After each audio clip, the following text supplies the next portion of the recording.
हैं आप सब लोग लेवल अप के एपिसोड 5 के साथ हाजिर हूँ। अभी तक जिसने मेरे चैनल को सब्सक्राइब नहीं किया, चैनल को सब्सक्राइब कर दे, वीडियो को लाइक और शेयर कर दे, शुक्रिया। लास्ट एपिसोड के एंड पे हमने देखा था जिन्वू को स्ट्रॉन्ग बनाने के लिए उसे एक डेली क्वेस्ट दी जाती है, लेकिन जिन्वू उसे नहीं करता, जिसकी वजह से उसे पेनाल्टी के तौर पर एक रेगिस्तान में भेज दिया जाता है, जहाँ पर उसे 4 घंटे एक बड़े से सेंटीपीड मॉन्स्टर से खुद को बचा कर रखना है। और वो भागता है और भागता है और उनको उससे बचाता है और आखिरकार उसके 4 घंटे का टाइम लिमिट पूरा हो जाता है, जिससे उसकी पेनाल्टी खत्म हो जाती है और वो वापस अपने हॉस्पिटल में आ जाता है। और साथ ही उसकी विंडो पर लिख दिया जाता है कि तुमने पेनाल्टी क्वेस्ट पूरी कर ली है। इस क्वेस्ट को पूरा करने के लिए तुम्हारा रिवार्ड आ चुका है, क्या तुम अपने रिवार्ड को एक्सेप्ट करना चाहोगे? जिन्वू उस मॉन्स्टर के सामने भाग भाग कर बहुत ज्यादा थक चुका होता है, वो वहीं पर लेट जाता है। उसी वक्त नर्स अंदर आती है और कहती है इसको क्या हो गया। वो हॉस्पिटल के फर्श पर बहुत सारी रेत देखकर बहुत ज्यादा हैरान हो जाती है और जिन्वू भी फर्श पर पड़ा होता है। वो जल्दी से हेल्प के लिए कहती है कि कोई जल्दी से आओ और हमारी मदद करो। उसके बाद नेक्स्ट सीन कुछ दिन के बाद का होता है। 2 नर्सेस खड़ी आपस में बातें कर रही होती है। एक उसे कहती है क्या तुम्हें उस पेशेंट के बारे में पता है जिसका नाम जिन्वू है? मैंने सुना है कि वो एक हंटर है।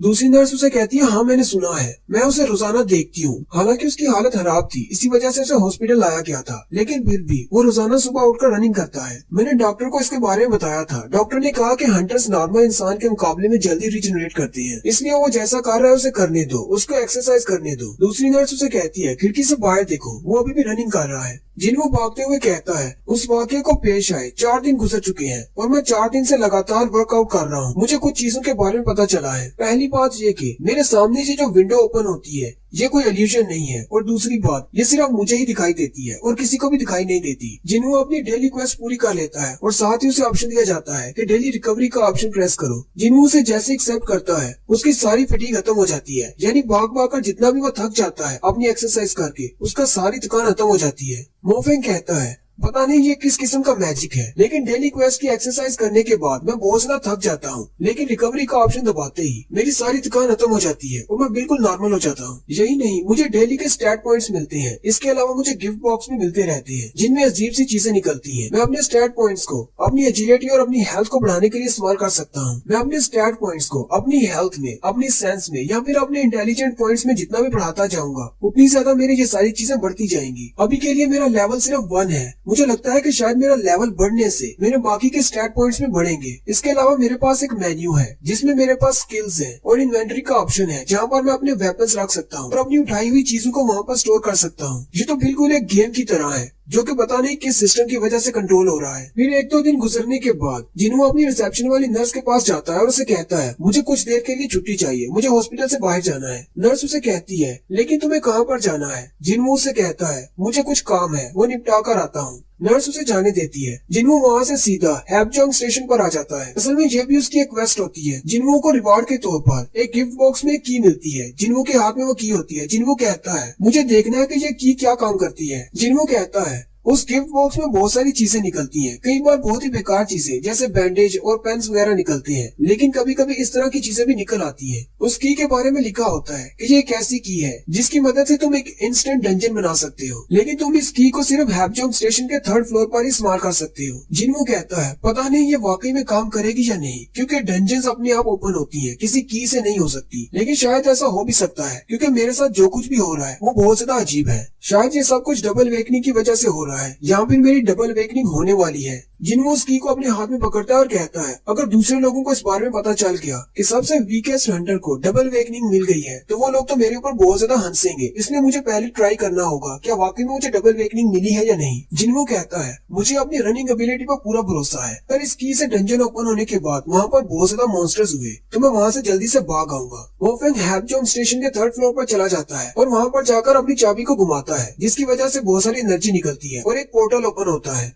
मोफेंग चलते हुए उस पोर्टल के अंदर चला जाता है। साथ ही विंडो ओपन होती है और उसे बताया जाता है कि तुम इंस्टेंट डंजन के अंदर आ चुके हो, और साथ ही उस पोर्टल का दरवाजा सील हो जाता है। जिन्वू बहुत ज्यादा घबरा जाता है और कहता है इसका दरवाजा तो बंद हो गया। मैंने तो ये सोचा था अगर डंजन के अंदर खतरनाक मॉन्स्टर हुए तो मैं जल्दी से भाग जाऊंगा, लेकिन अब मैं क्या करूँ। उसी वक्त एक लड़की जो कि मोबाइल यूज कर रही होती है उसके पास से गुजर जाती है। मोफेंग कहता है कहीं ऐसा तो नहीं कि मैं किसी अलग डायमेंशन में आ गया हूँ। जिन्वू कहता है इस पोर्टल का डोर एक नॉर्मल डंजन जिसमें पहले जा चुका हूँ उससे बहुत ज्यादा मुख्तलिफ है। जिन्वू वहीं पर बैठ जाता है, रोना शुरू कर देता है और कहता है अब मैं क्या करूँ, मैंने तो सोचा था कि मैं यहाँ से भाग जाऊंगा, लेकिन अब मैं बाहर नहीं जा सकता। और साथ ही उसके सामने एक विंडो ओपन होती है जिसमें उसे कहा जाता है तुम इस डंजन को छोड़कर नहीं जा सकते, या तो तुम बॉस को मारो या फिर रिटर्न क्रिस्टल का इस्तेमाल करते हुए बाहर चले जाओ। अब जिन्वू के पास रिटर्न क्रिस्टल नहीं है, इसलिए जिन्वू कहता है कुछ दिन पहले तक मैं एक ई रैंक का हंटर था जो कि ई रैंक के मॉन्स्टर को भी नहीं हरा सकता था, और आज मुझे एक ऐसी डंजन में बंद कर दिया गया है जहाँ पर मुझे बॉस को हराना है, वरना मैं बाहर नहीं जा सकता। कहीं मेरे साथ फिर से कोई मजाक तो नहीं हो रहा। उसी वक्त जिन्वू को अंदर से आवाजें आना शुरू हो जाती है। जिन्वू और भी ज्यादा घबरा जाता है और कहता है, क्या इस गेम को लगता है कि मैं अपनी पार्टी के बिना इस डंजन को क्लियर कर सकता हूँ? मैं तो किसी कमजोर मॉन्स्टर को भी नहीं मार सकता, मैं इस डंजन के बॉस को कैसे मारूंगा? फिर जिन्वू हिम्मत करता है और आगे उन आवाजों की तरफ चलना शुरू करता है। मोफेंग कहता है, जैसे ही मैं आगे की तरफ चलता जा रहा हूँ मेरा कॉन्फिडेंस लेवल कम होता जा रहा है। जिन्वू कहता है, सामने से बहुत ही स्ट्रॉन्ग स्मेल आ रही है, मुझे लगता है कि इस डंजन में 20 टाइप मॉन्स्टर होंगे। और साथ ही एक बड़ा सा रेड कलर का वुल्फ निकल आता है और उस पर अटैक करता है। जिन्वू जल्दी से उसे डॉज करता है। इस मॉन्स्टर का नाम स्टील फैंग राइकन वुल्फ है। जिन्वू कहता है, ई रैंक के गोब्लिन्स को भी मैं हरा नहीं सकता, ये तो फिर एक स्टील फैंग राइकन है। एक वुल्फ तो बहुत ज्यादा पावरफुल होता है, मैं इसे कैसे हराऊंगा? मोफेंग अपनी टांगों की तरफ देखता है तो उसके पैर कांप रहे होते हैं। मोफेंग कहता है, मेरी तो टांगे साथ नहीं दे रही, ये तो बहुत ज्यादा डर के मारे कांप रही हैं। वो भेड़िया फिर से आगे बढ़ता है और जिन्वू पर अटैक करता है। जिन्वू उसे डॉज करते हुए कहता है, मेरे पास तो कोई हीलर भी नहीं है, मैं यहाँ पर जख्मी नहीं हो सकता, अगर मैं जख्मी हो गया तो मैं यहीं पर मारा जाऊंगा। वो वुल्फ पीछे हटने के बाद फिर से उस पर अटैक करता है।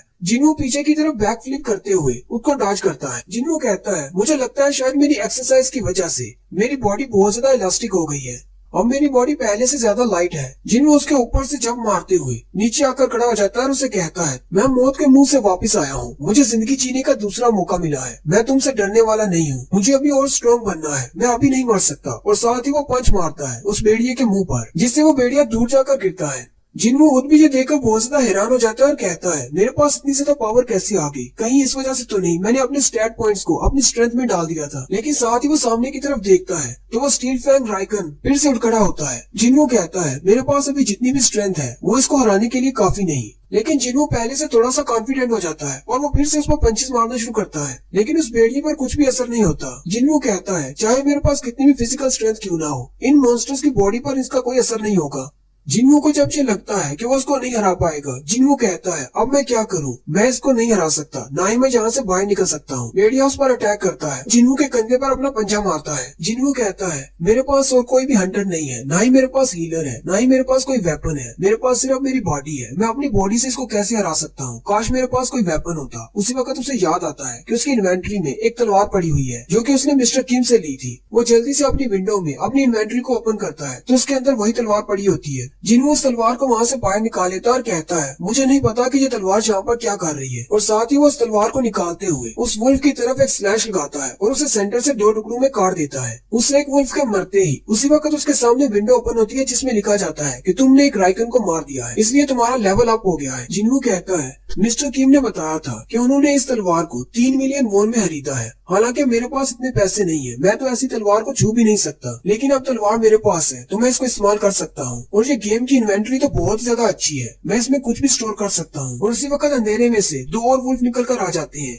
जिन्वू कहता है, अब मेरे पास एक तलवार है, अब मुझे इनसे डरने की कोई जरूरत नहीं, अब मेरा डर पहले से कम हो चुका है। पहली वाली स्लैश जब उसने लगाई थी तब उसकी तलवार नीचे फर्श में धंस गई थी। जिन्वू जल्दी से उस तलवार को निकालने की कोशिश करता है, लेकिन वो उसको निकाल नहीं पा रहा होता। वो दोनों राइकन वुल्फ आगे बढ़ते हैं और उस पर अटैक करते हैं। जिन्वू अपना पूरा जोर लगाता है और उस तलवार को निकालने की कोशिश करता है और आखिरकार वो उस तलवार को निकाल लेता है। तलवार को निकालते ही वो उसको पीछे की तरफ घुमाता है। दोनों में से एक वुल्फ मर जाता है, जबकि दूसरा वुल्फ उसकी तलवार को अपने दांतों में पकड़ लेता है। जिन्वू कहता है, इसको ऐसे ही तो स्टील फैंग नहीं कहते, इसके दांत तो वाकई में स्टील के बने हुए हैं। जिन्वू कहता है, लेकिन मैं अपनी तलवार को नहीं खो सकता। और साथ ही वो उसके पेट में घुटना मारता है और अपनी तलवार को आजाद करवाते हुए उसे सेंटर से काट देता है और दूसरा राइकन भी मर जाता है। और उसी वक्त वहाँ पर एक और वुल्फ आ जाता है। जिन्वू उसकी तरफ देखता है और कहता है, उस डंजन में जहाँ पर मैं मरते मरते बचा था, उन मॉन्स्टर्स के सामने तुम जैसे वुल्फ तो कुछ भी नहीं हो। जिन्वू उस वुल्फ को घूर कर देखता है, वो वुल्फ पीछे अंधेरे में गायब हो जाता है। उसी वक्त जिन्वू के स्टैट वाली विंडो ओपन होती है जिसमें उसके स्टैट्स दिखाए जाते हैं। जिन्वू का लेवल 2 हो जाता है। साथ ही उसे 2 स्पेशल स्किल्स भी मिलते हैं, जिसमें एक स्प्रिंट है, यानी वो अपनी स्पीड को बढ़ा सकता है, और दूसरा मस्कुलैरिटी, अपने मसल्स को बढ़ा सकता है। जिन्वू अपनी स्टैट विंडो की तरफ देखता है और कहता है, जैसे ही मैं लेवल अप होता हूँ तो मेरे सारे स्टैट्स 1 पॉइंट के साथ आगे बढ़ जाते हैं, लेकिन डेली क्वेस्ट को पूरा करने पर मुझे सिर्फ 3 स्टैट पॉइंट्स मिलते हैं, तो इसका मतलब डंजन में आकर मॉन्स्टर्स को मारना और लेवल अप होना ये मेरे लिए ज्यादा फायदेमंद है। जिन्हों कहता है अपनी एबिलिटीज पर पॉइंट बढ़ाने से पता नहीं मुझे कितना फायदा होता है। इन सारी में मुझे सिर्फ स्ट्रेंथ की समझ आती है। मैंने इसको 20 पॉइंट्स पर रखा है, लेकिन मुझे इसका महसूस हो रहा है कि मैं काफी ज्यादा स्ट्रॉन्ग हो चुका हूँ। लेकिन मुझे इस बात की समझ आ चुकी है कि जैसे मेरा लेवल अप होगा मेरे स्टैट्स बढ़ेंगे और मेरी पावर भी ज्यादा बढ़ेगी। जिन्हों कहता है तो इसका मतलब दुनिया का सबसे वीकेस्ट हंटर यानी कि मैं भी स्ट्रॉन्गर बन सकता हूँ। जिन्हों अपने ही मारे हुए वुल्फ की बॉडी के पास जाकर खड़ा हो जाता है और कहता है मैंने इसको मार दिया, लेकिन इसके अंदर से कोई मैजिकल कोर क्यों नहीं निकली? क्या ये बाकी डंजन्स के मुकाबले में कोई अलग डंजन है,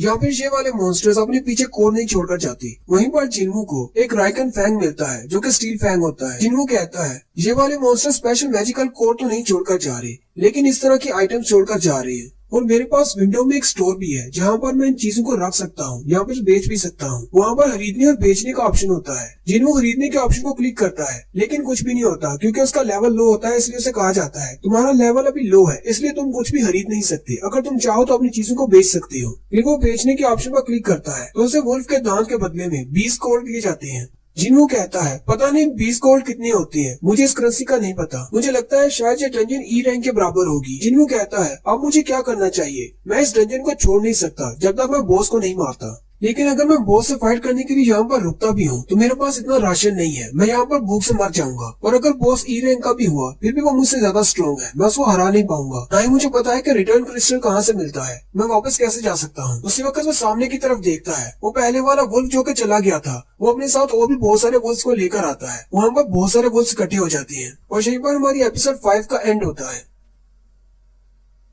हेलो गाइस, कैसे हैं आप सब लोग? लेवल अप की एपिसोड 6 के साथ हाजिर हूँ। अभी तक जिसने मेरे चैनल को सब्सक्राइब नहीं किया, चैनल को सब्सक्राइब कर दे, वीडियो को लाइक और शेयर कर दे, शुक्रिया। जिन्हों 3 राइकन वुल्फ्स को मारने के बाद लेवल 2 पर पहुंच जाता है, लेकिन उसी वक्त वहाँ पर बहुत सारे और वुल्फ्स निकल आते हैं। जिन्हों उनको देखकर उठकर खड़ा हो जाता है और कहता है अब मुझे इनसे डरने की जरूरत नहीं, मैं पहले ही एक बार मर चुका हूँ। और अपनी तलवार पकड़ते हुए भागता हुआ उन वुल्फ्स की तरफ चला जाता है और उन वुल्फ्स को काटना शुरू कर देता है, जबकि वो वुल्फ्स भी आगे बढ़कर उस पर अटैक कर रही होती है। जिन्हों अपनी तलवार को घुमाई जाता है और बहुत सारे वुल्फ्स को मार देता है। जैसे ही वो एक वुल्फ को मारता है उसका लेवल अप हो जाता है। वुल्फ्स को मारने के साथ साथ उसका लेवल अप होता जा रहा होता है। जिन्हों कहता है अगर मैं यहीं पर रुक जाता हूँ तो मैं इनके हाथों मारा जाऊंगा, इसलिए मुझे इनको मारना होगा। मैं एक हंटर हूँ, मैं यहाँ पर नहीं मर सकता। अगर मैं यहाँ पर मर गया तो मेरी माँ और मेरी बहन का ख्याल कौन रखेगा? मुझे हमेशा एक कमजोर ई रैंक का हंटर नहीं मानकर रहना। अगर मैं स्ट्रॉन्ग बन सकता हूँ तो मैं हर चांस लूंगा और अपने आप को स्ट्रॉन्ग बनाऊंगा। अगर ये गेम के रूल्स मुझे स्ट्रॉन्ग बना रहे हैं तो मैं इस गेम के हर रूल को फॉलो करूंगा। जिन्हों सारे वुल्फ्स को मारने के बाद बहुत ज्यादा थक जाता है और चलता हुआ जैसे सामने वाले कमरे में जाता है, वहाँ पर वो साइड पर देखता है तो और भी बहुत सारे वुल्फ्स होते हैं। पहले वाले वुल्फ्स को मारने की वजह से जिन्हों को एक नया टाइटल मिलता है जो कि वुल्फ स्लेयर होता है। जिन्हों अपनी तलवार की तरफ देखता है तो उसमें बहुत सारे क्रैक पड़ जाते हैं। जिन्हों कहता है चाहे मैं कितना भी अच्छा वेपन क्यों ना खरीद लूं, बार बार डंजन्स के अंदर आकर इन मॉन्स्टर्स को मारने पर मेरा वेपन टूट ही जाएगा। साथ ही जिन्हों कहता है मैंने जब अपना पहला वेपन खरीदा था वो मैंने 50,000 गोल्ड का खरीदा था। उस चाकू की मदद से मैंने बहुत सारे छोटे मॉन्स्टर्स को तो मार दिया, लेकिन बॉस के सामने मेरा वेपन बिल्कुल भी नहीं टिक पाया और सिर्फ एक ही स्ट्रोक में वो टूट गया। उस दिन मुझे 3 मैजिकल क्रिस्टल मिले थे, लेकिन उन्हें बेचकर मेरे उस चाकू की कीमत भी पूरी नहीं हुई, इसलिए मैंने दोबारा कभी वेपन नहीं खरीदा। और साथ ही दिखाते हैं जिन्हों उन सारे के सारे वुल्फ्स को मार देता है जो कि बाद में आए थे।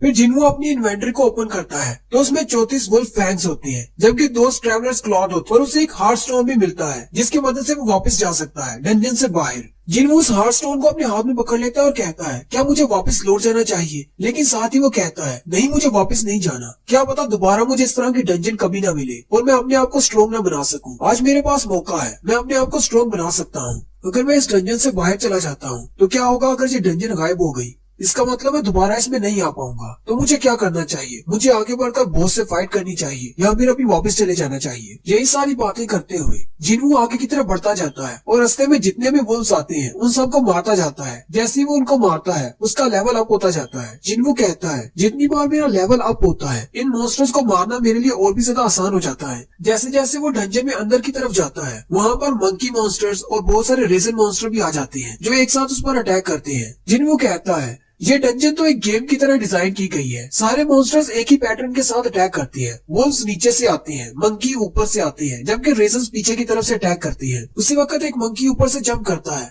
जिन्वू अपनी तलवार को ऊपर की तरफ करते हुए उस मंकी मॉन्स्टर को मार देता है, जबकि एक बड़ा सा रेजन कैट उसकी तरफ पीछे से आता है और वो अपनी तलवार को पीछे की तरफ घुमाते हुए उस कैट मॉन्स्टर को भी मार देता है। लेकिन साथ ही एक वुल्फ मॉन्स्टर भी उस पर अटैक करता है, लेकिन जिन्वू उसको भी मार देता है। जिन्वू उस वुल्फ के ऊपर लिखे हुए इसके नाम की तरफ देखता है और कहता है, इनके ऊपर जो इनका नाम लिखा होता है उसका कलर इनकी स्ट्रेंथ के मुताबिक चेंज होता है। व्हाइट कलर का मतलब है वीक, ऑरेंज का मतलब है पावरफुल, जबकि रेड का मतलब है बहुत ज्यादा पावरफुल। जिन्वू कहता है, पहले जिन राइकन वुल्फ्स को मैंने हराया था वो सारे ऑरेंज कलर के थे, यानी बहुत ज्यादा स्ट्रॉन्ग थे, लेकिन अब ये व्हाइट कलर वाला आ गया है। इसे हराना तो मेरे लिए बहुत ज्यादा इजी है, लेकिन मुझे नहीं पता कि मैं अपनी स्ट्रेंथ के साथ नीचे जो मॉन्स्टर है, जो बॉस है इस डंजन का, मैं उसको हरा पाऊंगा या नहीं। जिन्वू अभी सीढ़ियों के ऊपर ही खड़ा होता है और कहता है, मुझे गूज बम्स मिल रहे हैं, जैसे नीचे वाला मॉन्स्टर बहुत ज्यादा पावरफुल है, या फिर इस वजह से कि मेरी सेंसिटिविटी बहुत ज्यादा बढ़ चुकी है। साथ ही वो अपनी स्टैट्स की विंडो को ओपन करता है और कहता है, मेरा लेवल 15 पे अटक गया है, अब ये इससे ज्यादा नहीं बढ़ रहा, मुझे लगता है शायद मुझे बॉस से फाइट करनी है। साथ ही वो अपनी तलवार की तरफ देखता है और कहता है, मेरी तलवार भी ज्यादा देर नहीं टिकेगी अगर मैं इसी तरह छोटे मॉन्स्टर से फाइट करता रहा। फिर वो सीढ़ियां उतरते हुए नीचे की तरफ चलना शुरू करता है जहाँ पर बॉस है। जिन्वू जैसे ही सीढ़ियां उतर कर नीचे जाता है तो वहाँ पर पानी होता है और उस पानी में एक बड़ा सा मॉन्स्टर होता है, एक स्नेक टाइप मॉन्स्टर। वो पानी में बड़ी ही तेजी के साथ आगे की तरफ बढ़ता है और जिन्वू पर अटैक करता है। जिन्वू अपनी तलवार को सामने करते हुए उसे ब्लॉक करता है, लेकिन उस बॉस मॉन्स्टर की अटैक की वजह से वो पीछे दीवार के साथ जाकर गिरता है और जैसे ही वो अपनी तलवार की तरफ देखता है तो उसकी तलवार टूट चुकी होती है। जिन्वू कहता है, मुझे तो लगा था कि लेवल अप होने की वजह से मैं काफी ज्यादा स्ट्रॉन्ग हो चुका हूँ। उसी वक्त सामने उस बॉस मॉन्स्टर को दिखाते हैं जो कि एक स्नेक मॉन्स्टर है जिसका नाम ब्लू पॉइजन रासा का है। जिन्वू उसके नाम की तरफ देखता है और कहता है, इसका नाम अभी भी ऑरेंज है, यानी कि ये इतना ज्यादा पावरफुल नहीं है। जिन्वू उस बड़े से सांप के स्केल्स को देखता है और कहता है, इसकी बॉडी बहुत ज्यादा हार्ड है, मेरी तलवार इसकी बॉडी को पियर्स नहीं कर पाएगी और ना ही मेरे पंचेस इस पर काम करेंगे। वो आगे बढ़ता है और उस पर अटैक करता है। जिन्वू डॉज करते हुए उसकी बॉडी पर अपनी तलवार से अटैक करता है और कहता है, मुझे बहुत ज्यादा पावर के साथ इस पर अटैक करना होगा ताकि मैं इसकी बॉडी के अंदर अपनी तलवार को दंसा सकूं। लेकिन उस सांप की बॉडी पर इसका कुछ भी असर नहीं होता। वो बड़ा सांप फिर से उसके पास से गुजरता है। जिन्वू फिर से अपनी तलवार उसकी बॉडी पर मारता है, लेकिन क्योंकि उस सांप के स्केल्स बहुत ज्यादा हार्ड है, इसलिए जिन्वू की तलवार का उसकी बॉडी पर कोई भी असर नहीं होता। जिन्वू कहता है, अगर इसकी बॉडी ने मुझे डायरेक्टली हिट किया तो मैं तो मर जाऊंगा। सांप की बॉडी क्योंकि बहुत ज्यादा लंबी है, वो कभी इस तरफ से घूमता हुआ उसके पास से गुजरता है, कभी दूसरी तरफ से, जिसकी वजह से जिन्वू की बॉडी के साथ लगता है, जिससे जिन्वू बहुत ज्यादा जख्मी हो जाता है। जिन्वू जमीन पर गिर जाता है और रोते हुए कहता है, मुझे लगा था कि मैं बहुत ज्यादा स्ट्रॉन्ग हो चुका हूँ, लेकिन मैं अभी बहुत ज्यादा कमजोर हूँ। लेकिन साथ ही वो फिर से अपनी टूटी हुई तलवार को उठा लेता है और कहता है, आखिर मुझे कितना ज्यादा स्ट्रॉन्ग बनना होगा ताकि मैं अपने माजी से निकल सकूं, जिसमें मुझे लोग वीकेस्ट हंटर कहते थे। आहिस्ता आहिस्ता सभी ने मुझे वीकेस्ट हंटर कहना शुरू कर दिया, क्योंकि मैं वाकई में बहुत ज्यादा वीक था और मैं भी ये बात अच्छी तरह से जानता हूँ कि मैं कितना ज्यादा वीक हूँ। लेकिन उस दिन डंजन के दौरान जहाँ पर हमारा सामना स्टैचू मॉन्स्टर्स के साथ हुआ था, वहाँ पर मैंने सभी के साथ अच्छा पेश आने की कोशिश की ताकि बाकी के हंटर्स जो कि स्ट्रॉन्ग हैं वो मेरी मदद कर सके। लेकिन वक्त आने पर वो सारे मुझे छोड़कर चले गए और आखिर में मुझे धोखा मिला। चाहे मैंने उन सब की जान बचाई थी, उन्होंने मेरा शुक्रिया अदा किया, लेकिन ये काफी नहीं था। जब उनके सामने उनसे भी ज्यादा ताकतवर मॉन्स्टर्स निकल आए तो वो लोग मुझे धोखा देकर वहाँ से भाग गए और आखिर बार सबसे स्ट्रॉन्ग की ही जीत होती है और कमजोर पीछे रह जाती है। इसलिए मुझे कमजोर बने नहीं रहना, मुझे स्ट्रॉन्ग बनना है। मैं इस डंजन में स्ट्रॉन्ग बनने के लिए आया था। साथ ही जिन्वू बार बार उस बड़े सांप पर अटैक किए जा रहा होता है और कहता है, ये बॉस उन स्टैचू मॉन्स्टर के सामने कुछ भी नहीं। वहाँ पर मुझे जितना ज्यादा डर था यहाँ पर नहीं है। वो अपनी टूटी हुई तलवार से बार बार उसके स्केल्स पर अटैक करता है, लेकिन जब उसकी तलवार के अटैक्स बेफायदा हो जाते हैं, वो स्नेक मॉन्स्टर की गर्दन के साथ लटक जाता है और कहता है, मैंने अपने सारे स्टैट पॉइंट्स को अपनी स्ट्रेंथ में ऐड कर लिया है, मेरे पास फिजिकल स्ट्रेंथ है। साथ ही वो उसकी बॉडी को अपने हाथों की मदद से पिचकाना शुरू कर देता है और अपनी फुल पावर को इस्तेमाल करते हुए अपने दोनों हाथों को उसकी गर्दन में गड़ा देता है और उस सांप के मोटे स्केल्स भी उसको नहीं बचा पाते। वो उसके स्केल्स को इतना ज्यादा पिचका देता है कि वो बड़ा स्नेक खुद ही मर जाता है। नेक्स्ट सीन हॉस्पिटल का होता है। डॉक्टर रिसेप्शन वाली नर्स से पूछता है, जिन्वू अभी तक वापस नहीं आया। नर्स उसे कहती है, हाँ अभी तक नहीं आया। डॉक्टर उसे कहते हैं, लेकिन वो सुबह के टाइम गया था और इस वक्त शाम हो चुकी है, वो अभी तक वापस क्यों नहीं आया। नर्स डॉक्टर से कहती है, लेकिन वो तो ठीक हो चुका है, हम तो उसे कल डिस्चार्ज करने वाले हैं। डॉक्टर उसे कहता है, हंटर्स के बारे में कुछ भी नहीं कहा जा सकता, इसीलिए हमें उन्हें हॉस्पिटल के अंदर ही रखना होगा। मैंने सुना है कि हाई क्लास के हंटर्स को बहुत ज्यादा पैसे मिलते हैं, लेकिन लो क्लास के हंटर्स को ज्यादा पैसे नहीं मिलते और वो अपनी जान को ऐसे जोखिम में डालते रहते हैं। पता नहीं आखिर वो इतना डेंजरस काम करते ही क्यों है। मुझे तो ये सोच कर ही डर लगता है। बास दफा हमारे पास कुछ ऐसे हंटर्स भी आते हैं जिनकी बॉडीज पूरी तरह से खराब हो चुकी होती है और वो बहुत ज्यादा जख्मी होते हैं। पता नहीं डंजन्स के अंदर वो किस तरह का काम करते हैं, क्योंकि आम लोग कभी डंजन्स के अंदर नहीं गए। क्योंकि हमारे हॉस्पिटल में जितने भी हंटर्स आते हैं वो पूरी तरह ब्लड में लिपटे होते हैं। हालांकि रोड एक्सीडेंट वाले पेशेंट्स भी उनकी तरह ज्यादा जख्मी नहीं होते। नर्स डॉक्टर से कहती है ये तो बहुत ही अमेजिंग है कि इतनी ज्यादा हार्श कंडीशन के दौरान भी वो डंजन्स में से जिंदा वापस आ जाते हैं। डॉक्टर नर्स से कहते हैं ऐसी बात नहीं है, असल में हंटर्स में से जो सबसे ज्यादा वीक हंटर्स भी होते हैं वो भी आम इंसान से बहुत ज्यादा पावरफुल होते हैं। ऐसा कहना गलत नहीं कि वो खुद भी मॉन्स्टर्स हैं। दूसरी तरफ डंजन के अंदर उस बड़े से सांप को मारने के बाद जिन्वो को बताया जाता है कि उसने 3 बार लेवल अप किया है। जिन मुझे देखकर हंसना शुरू कर देता है और उस सांप को मारकर उसके पास ही बैठा होता है और कहता है मुझे लगता है कि मैं पहले से ज्यादा स्ट्रॉन्ग हो गया हूँ। बड़े सांप को मारने पर उसे इन्वेंट्री में 2 चीजें मिलती है। एक उसे डैगर मिलता है जिसकी स्पेशल पावर ये है कि वो किसी को भी कट करके उसे पैरालाइज कर सकता है, जबकि उसे एक पोशन मिलता है जो कि एक थैली में होता है। उसके अंदर उस सांप का वेनम होता है जिसको पीने से वो अपनी बॉडी को हार्ड कर सकता है। जिन्वो कहता है मेरे सारे कपड़े फट चुके हैं, मेरी तलवार टूट चुकी है,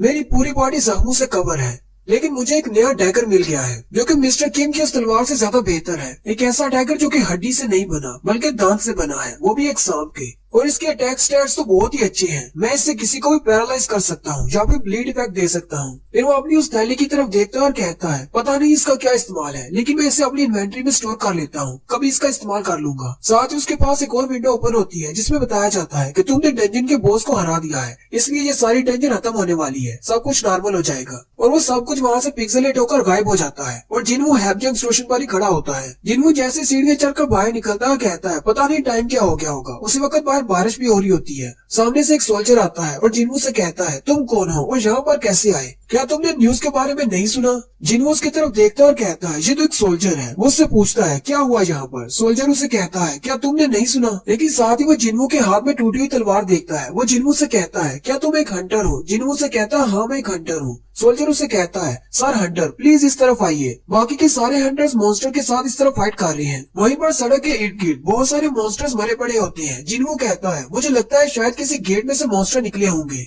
सोल्जर जिन्वो से कहता है छोटे मॉन्स्टर्स को तो मार दिया गया है, लेकिन उनका बॉस मॉन्स्टर जो कि डंजन का बॉस था वो अभी भी बाहर है और कुछ हंटर्स उसे फाइट कर रहे हैं। जिन्वो उस तरफ देखता है और कहता है मेरी सेंसिबिलिटी बहुत ज्यादा बढ़ गई है, मुझे महसूस हो रहा है ये इस डंजन का बॉस है और वो बहुत ज्यादा पावरफुल है। एक बड़ा सा स्टोन मॉन्स्टर जो कि डंजन का बॉस है वो बाहर होता है और उससे बहुत सारे हंटर्स लड़ रहे होते हैं, जबकि नॉर्मल इंसान भी खड़े वहाँ पर देख रहे होते हैं। सोल्जर्स उनसे कह रहे होते हैं पीछे रहिए, फोटोज लेने की जरूरत नहीं, यहाँ पर बहुत ज्यादा खतरा है। वो सारे लोग जो बातें कर रहे होते हैं आखिर इन हंटर्स को कितना टाइम लगेगा इस मॉन्स्टर को मारने में, ये कर क्या रहे हैं, इस मॉन्स्टर को अभी तक मारा क्यों नहीं? वहीं पर एक हाई रैंक का हंटर होता है जिसका नाम टैंक होता है। दूसरा हंटर हीलर से कहता है हीलर जल्दी से यहाँ पर आओ और टैंक को हील करो। हीलर उसे कहता है हम लोग अपनी पूरी कोशिश कर रहे हैं, तुम लोग क्या कर रहे हो, जल्दी से इसे खत्म क्यों नहीं कर रहे? दूसरे हंटर्स उसे कहते हैं हमारे पास ज्यादा मैजिशियंस नहीं है, हम इसको ज्यादा देर तक नहीं रोक पाएंगे।